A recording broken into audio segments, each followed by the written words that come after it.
Hello viewers, welcome to Raihan Tanzim. আশা করি সকলে বেশ ভালোই আছেন। তো আজকে আমাদের যে টিউটোরিয়াল সেটা হচ্ছে কম্পিউটারের বেস্ট স্ক্রিন রেকর্ডার সম্পর্কিত। বিভিন্ন সময় অনেকেই আমাকে প্রশ্ন করেন যে কম্পিউটারের স্ক্রিন রেকর্ড করার জন্য কোন সফটওয়্যারটি ভালো হবে। তো আজকে আমরা দারুণ একটি সফটওয়্যার নিয়ে কথা বলবো, সেটা হচ্ছে ওয়ান্ডারশেয়ারের ডেমোক্রিয়েটর। এই সফটওয়্যারটি ব্যবহার করে আপনি খুব সহজেই আপনার স্ক্রিনকে রেকর্ড করা, এডিট করা, ভিডিওকে হাই রেজুলেশন ফাইলে সেভ করা, ভিডিওতে বিভিন্ন রকম ট্রানজিশন অ্যাড করা, এই যাবতীয় সকল বিষয়ে আপনি কাজগুলো করতে পারবেন। তো এক্সপার্ট হওয়ার জন্য ভিডিওটি অবশ্যই শেষ পর্যন্ত দেখে নেবেন। এছাড়া আপনি আমার চ্যানেলে নতুন হয়ে থাকলে চ্যানেলটি অবশ্যই সাবস্ক্রাইব করে নেবেন। তো চলুন শুরু করা যাক।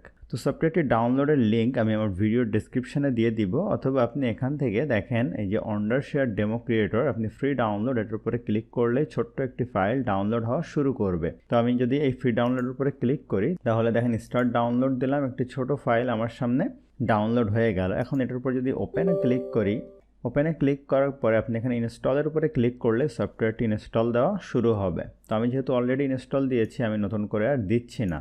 তো ইনস্টল দেওয়ার পরে আপনি আপনার ডেস্কটপে গিয়ে এখান থেকে যদি ডেমো ক্রিয়েটর লিখেন তাহলেই আপনি এখানটাতে পেয়ে যেতে পারেন, অথবা আপনি আপনার ডেস্কটপে ওয়ান্ডারশেয়ার ডেমো ক্রিয়েটরের আইকনটি পেয়ে যাবেন। আমি এখন এটার উপরে ক্লিক করব। তো এটার উপরে ক্লিক করলে আমাদের সামনে এরকম একটি ইন্টারফেস চলে আসবে। তো দেখেন এটা দিয়ে কত দারুণ দারুণ কাজ আসলে করা যায়। আচ্ছা, ভার্চুয়াল অ্যাভাটার রেকর্ডিং, আপনি আপনার চেহারাকে অ্যাভাটার অর্থাৎ কার্টুন ক্যারেক্টারে কনভার্ট করে রেকর্ড করতে পারেন। আপনি ভিডিও প্রেজেন্টেশন মেক করতে পারেন, গেম রেকর্ড করতে পারেন, শিডিউল রেকর্ড করতে পারেন।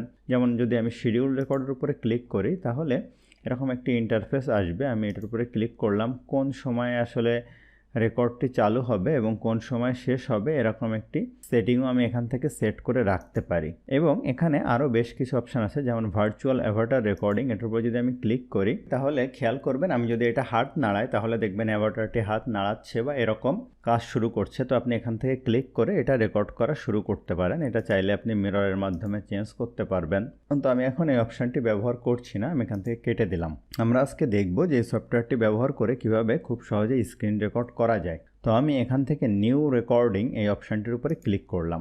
এই অপশানটির উপরে ক্লিক করার পরে খেয়াল করুন এখানে সে বলছে সিস্টেমের অডিও সে রেকর্ড করবে কিনা, সে ফুল স্ক্রিন করবে নাকি একটি নির্দিষ্ট এরিয়া, যে এইটুকু এরিয়া রেকর্ড করবে নাকি ফুল স্ক্রিনটা রেকর্ড করবে সেটা সে বলছে। আপনি সিস্টেমের সাউন্ডটা রেকর্ড করবেন কিনা এবং মাইক্রোফোন কোনটা রেকর্ড করবে সেটা সে এখান থেকে বলছে। এবং এখানে যদি আপনার ওয়েবক্যাম থাকে অর্থাৎ ক্যামেরা যদি আপনি রেকর্ড করতে চান তাহলে আপনি এটার উপর যদি ক্লিক করেন তাহলে আপনার ক্যামেরা প্রিভিউটা দেখেন কেমন আসবে, এটা কোথায় দেখাবে এই জিনিসটাও আপনি এখান থেকে কিন্তু খুব সহজে দেখতে পাবেন। এই যে এই ক্যামেরাটা কিন্তু এখানে দেখাচ্ছে।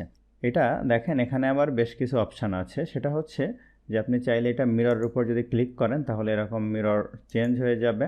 এরপরে দেখেন আপনি সার্কুলার শেপের ভিতরে এটা রাখতে পারবেন, ঠিক আছে। আপনি যদি এভাবে সরে যান তাহলে তো মাঝ বরাবর আপনি দেখতে পাবেন। তো আমি এই সার্কুলার শেপের উপরে এটা রাখছি। এই অবস্থায় রাখার পরে যদি আমি রেকর্ডিংয়ের উপরে ক্লিক করি তাহলে দারুণ দারুণ ইন্টারফেস দেখেন চলে আসবে। তো আমি এই রেকর্ডিংয়ের উপরে এখন ক্লিক করলাম, তাহলে এই রেকর্ডিংটা শুরু হবে। তো এখানে এই উপরে যে বারটি দেখতে পাচ্ছেন এখানে দারুণ দারুণ কিছু কাজ করা যায়। যেমন আপনি হয়তো কাউকে বোঝাতে চান যে আপনার এই যে ডেস্কটপে এখানে একটি ফাইল আছে যেটা হচ্ছে আপনার ছবি। তো এই ছবিটা যদি আপনি তাকে দেখাতে চান, এই যে এখানে সার্কেল শেপটা সিলেক্ট করে এইভাবে যদি আপনি রেকর্ডিংয়ের ভিতরে কাউকে দেখান তাহলে কিন্তু সে সহজেই বুঝতে পারবে এতগুলো ফাইলের মধ্যে আপনি এই জিনিসটা তাকে দেখাতে চাচ্ছেন। আবার যদি আপনি এখানে ক্লিক করেন তাহলে কিন্তু এই যে সার্কেল এটি ক্লিয়ার হয়ে যাবে ড্রয়িংটা। অথবা আপনি যদি কাউকে এরকমভাবে আঁকিয়ে দেখাতে চান সেটাও কিন্তু সম্ভব। অথবা ধরেন এখানে আরেকটি অপশান রয়েছে, সেটা হচ্ছে হাইলাইট। আপনি যদি কাউকে হাইলাইট করে এভাবে দেখাতে চান সেটাও কিন্তু সম্ভব, এই ফাইলটা হাইলাইট করে দেখাবেন। এরপরে রয়েছে এখানে টেক্সট, আপনি যে কোনো একটি কালার সিলেক্ট করে এখানে কোনো কিছু লিখে যদি কাউকে দেখাতে চান সেটাও কিন্তু সম্ভব। এবং এখানে দেখেন রয়েছে রেক্ট্যাঙ্গেল, এই রেক্ট্যাঙ্গেলটা সিলেক্ট করে আপনি যে কোনো একটি কালার সিলেক্ট করে ধরেন এই ফাইলটি কাউকে দেখাতে চান তাহলে এইভাবে আপনি দেখাতে পারেন, এখানে দেখাতে পারেন বা এইভাবে দেখাতে পারেন।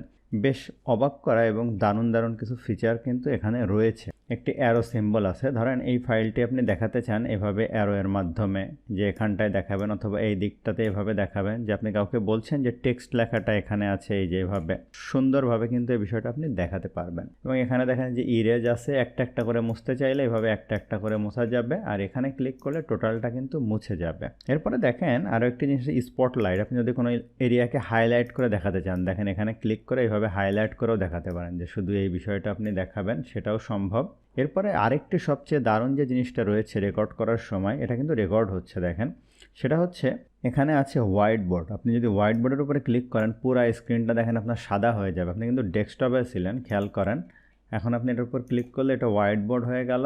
এখন আপনি এখান থেকে কলম সিলেক্ট করে যে কোনো একটা কালার দিয়ে আপনি হোয়াইট বোর্ডে যা ইচ্ছা লিখে, বিভিন্ন টিউটোরিয়াল যারা তৈরি করে আপনি দেখবেন এরকম হোয়াইট বোর্ডের মাধ্যমে কিন্তু বিভিন্ন ইকুয়েশন, ফর্মুলা ইত্যাদি অনেক কিছু দেখায় এবং সিম্পলি এখান থেকে সে মুছে ফেলে। তাহলে হোয়াইট বোর্ড অপশানটিও কিন্তু আপনি খুব সহজে ইউজ করতে পারছেন। তো যখন আপনার এই বিষয়গুলো আর কাজ হয়ে যাবে, এখানে মাউসের উপরে ক্লিক করলে তখন কিন্তু আপনি আবার এখানে ওপেন করতে পারবেন কোনো ফাইল বা কোনো কিছু। এখানে ক্লিক করা অবস্থায় কিন্তু পারবেন না। তো যখন আপনার এই রেকর্ডিংটা কিন্তু শেষ হয়ে যাবে, তখন আপনি F10 বাটন প্রেস করে, অথবা এখানে একটা অপশান রয়েছে স্টপ রেকর্ডিং, এটার উপরে আপনি ক্লিক করলেই আপনার এই ফাইলটি ওপেন হবে। আমি স্টপ রেকর্ডিংয়ের উপরে ক্লিক করলাম, তাহলে দেখেন এই ডেমোক্রিয়েটর সফটওয়্যারটি এখন, তো দেখেন এই ফাইলটি এখন কত সুন্দর একটি ইন্টারফেসে ওপেন হলো। এখানে দেখেন 3টি ফাইল রয়েছে, একটি হচ্ছে আমার অডিও ফাইল, একটি হচ্ছে আমার সেই ভিডিও ফাইল, এবং এখানে দেখেন একটি আছে আমার সেই ডেস্কটপ যে আমি রেকর্ড করেছি সেই ফাইলটি। আমি এটা ধরে যে কোনো একটা জায়গায়, দেখেন যদি আমি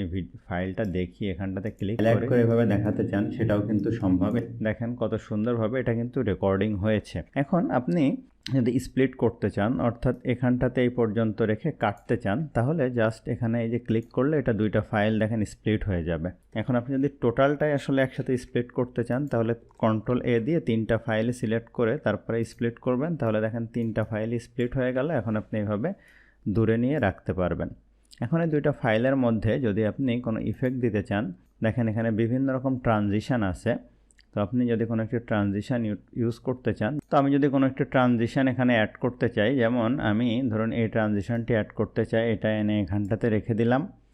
দেওয়ার পরে দেখেন এটা যদি বামে রাখি, এরপরে খেয়াল করে এইভাবে যদি আপনি রেকর্ডিংয়ের ভিতরে কীভাবে ট্রানজিশনটি এখানে খুব সহজে কিন্তু চলে আসলো, তাহলে এইভাবে আপনি স্প্লিট করে কিন্তু ট্রানজিশন অ্যাড করতে পারবেন।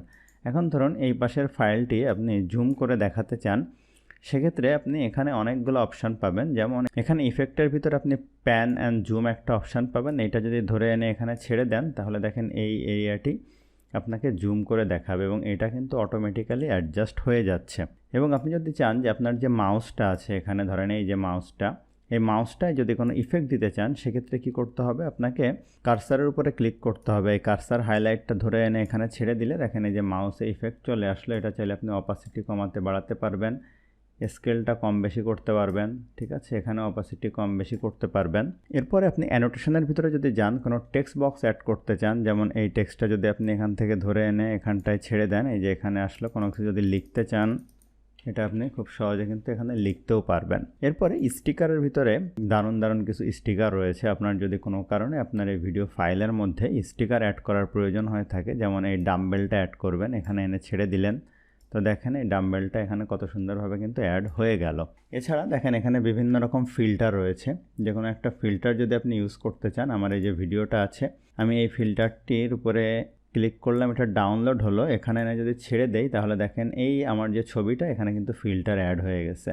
এছাড়া এখানে আপনি ইফেক্টের ভিতরে green screen, AI recognition, blur background অনেকগুলো অপশান পাবেন। এখন যদি আপনি কোনো এরিয়াকে বাদ দিতে চান, আপনি Ctrl+A দিয়ে সিলেক্ট করলেন, এখানটাতে ক্লিক করে স্প্লিট করলেন, করার পরে আবার এইটা নিয়ে ধরে এখানটাতে রাখলেন, রাখার পরে আপনি এখানেও ক্লিক করে আবার স্প্লিট করলেন, করার পরে এই এরিয়াটি যদি রিমুভ করতে চান, এখান থেকে আপনি খুব সহজেই কিন্তু ডিলিট করে দিতে পারবেন। আপনার সকল কাজ হয়ে যাওয়ার পরে আপনি টোটাল ফাইল যদি এক্সপোর্ট করতে চান, সেক্ষেত্রে আপনি এক্সপোর্টের উপরে ক্লিক করবেন, ক্রিয়েট ভিডিওর উপরে ক্লিক করবেন, আপনি কোন ফরম্যাটে ভিডিওটি সেভ করতে চান, MP4 অথবা অন্যান্য ফরম্যাটে ক্লিক করবেন। ক্লিক করার পরে জাস্ট এক্সপোর্টের উপরে যদি ক্লিক করেন, তাহলে ভিডিওটি কিন্তু এক্সপোর্ট হয়ে যাবে। তো আশা করি বুঝতেই পারছেন সফটওয়্যারটি কতটা ইম্পর্ট্যান্ট এবং আপনার বাস্তব জীবনে কতটা উপকারী। তো ভিডিওটি ভালো লাগলে অবশ্যই লাইক করবেন, কেমন লাগলো কমেন্ট করবেন, আপনার বন্ধুদের সাথে শেয়ার করতে ভুলবেন না।